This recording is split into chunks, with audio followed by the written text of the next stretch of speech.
I remember, I want to jump ahead just with a quick story. In '92, when you came to WCW, one of the things I was so thankful for was maybe you were just doing your job, but you always took care of me down there. Because I liked you. I know. I saw talent. I never forgot it. Well, no, I saw a talent. When I went to WCW, and I'll tell you honestly, I went there just for the money. Right.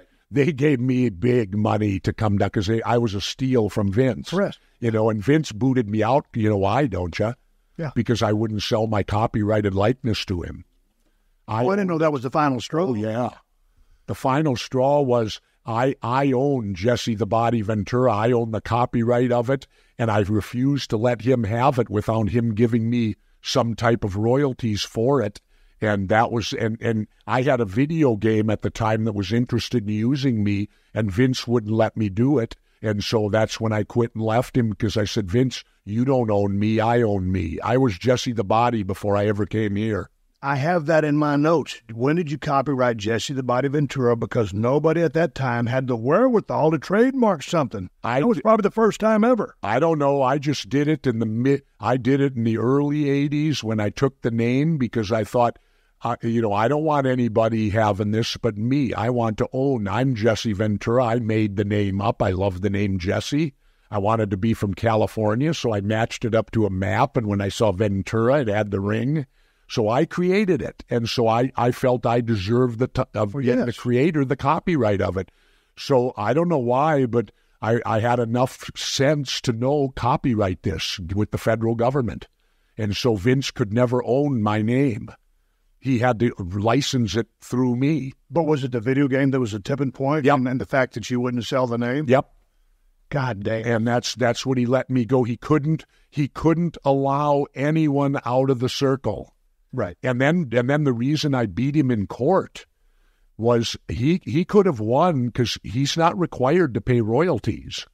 But it came out in court certain people were getting royalties. It's called quantum merit. Yes. Hogan got royalties. Cyndi Lauper got royalties. Mr. T got royalties. But they were kayfabing everybody else. Yep. And they lied. Take care. And they lied in negotiations because if you'll recall, when the night I went into the Hall of Fame, I said, the thing I'm most proud of is the fact that I was the first wrestler that introduced Vince to an agent. Yeah. And, oh, God, you should have seen Vince out in the crowd. He was ready to punch me. If that's the thing he wants to be remembered for.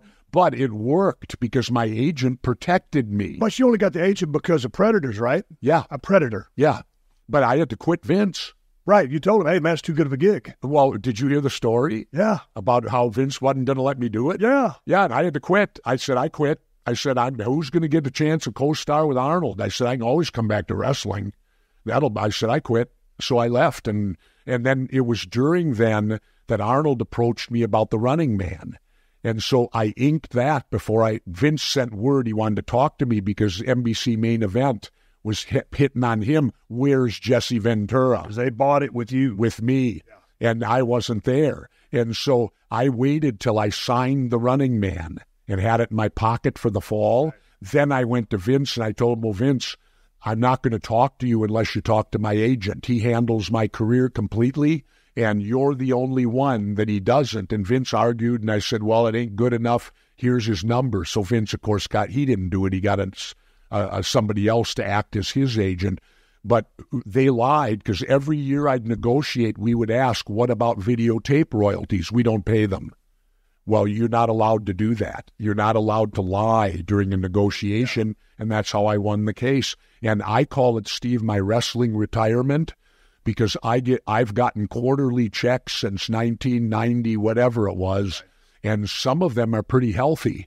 Yeah. They're not so big today because years have gone by, but I've gotten checks that are upwards of 6 figures in royalty payments. And I call it my book. I said, I'm the only wrestler that has a retirement. Going to the... That's why Vince won't bring me back, like to the Manias, like he'll bring you back and all this. He won't bring me back because then by law, he's required to pay me royalties if he produces it. Well, right. I want to go back. We're going to end up talking about the 2009 Raw that you returned to as sure the guest GM. But when I left the business, and I didn't know what I was going to do, and when I left the business, I wasn't ready to. My neck was telling me, hey, you need to get out of here. Yeah. So for 3 years, I just kind of did nothing in San Antonio. A lot of hunting, fishing, and like I said, quite frankly. Fortunately, you made a lot of money, though. Yes, sir. So you're Correct. in good shape there. And I was in good shape. But I figured, hey, man, it's time to get off your ass and get out to L.A., do something. Because before, I was in the wrestling business, I was driving a forklift. And the wrestling game teaches you a lot of things, but it doesn't qualify you for anything else in life. Nothing. You know when I faced that, Steve? When I had the blood clots. Yes. The night before Hogan. Right. I laid in bed going, I had 2 children, and I'm going, if I can't wrestle again, what do I do? 3M's not going to hire me. No. And I'm not qualified to do anything. But when I came out to Los Angeles, I started taking some meetings, and I would get this time after time.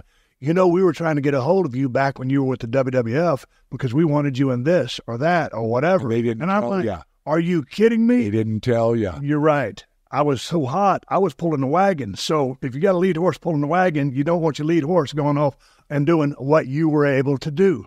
Yep. So you have missed opportunities. But you know what finally got it for me? I let Vince in when I did the first episode of Hunter, the TV show with Freddie Dreyer. Yeah. And I got my royalty or my check for it. And Vince took 40% commission, producer's fee, executive. and I said that's ridiculous. Nobody takes more than 10. Well, how the hell does this guy take? Because I found out Barry, my agent, called me and said, "Did you get your check from Hunter?" I said, "Yeah, I got mine," and I said what I got, and he went dead silent on the other end. I said, "Why, Barry? What was the payment supposed to be?" He said, "Well, you better call the WWF and have them say I can talk money." So I called Ed Cohen. I said, "Yeah, I threatened him."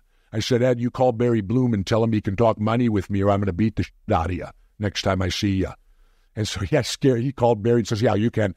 And then I found out I had a $1,500 payoff and Vince paid me $700. That's what it was.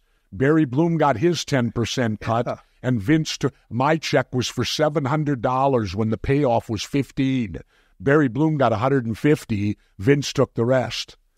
And I thought, I'm eliminating him. He didn't do nothing. I got this part. He had nothing to do with it whatsoever.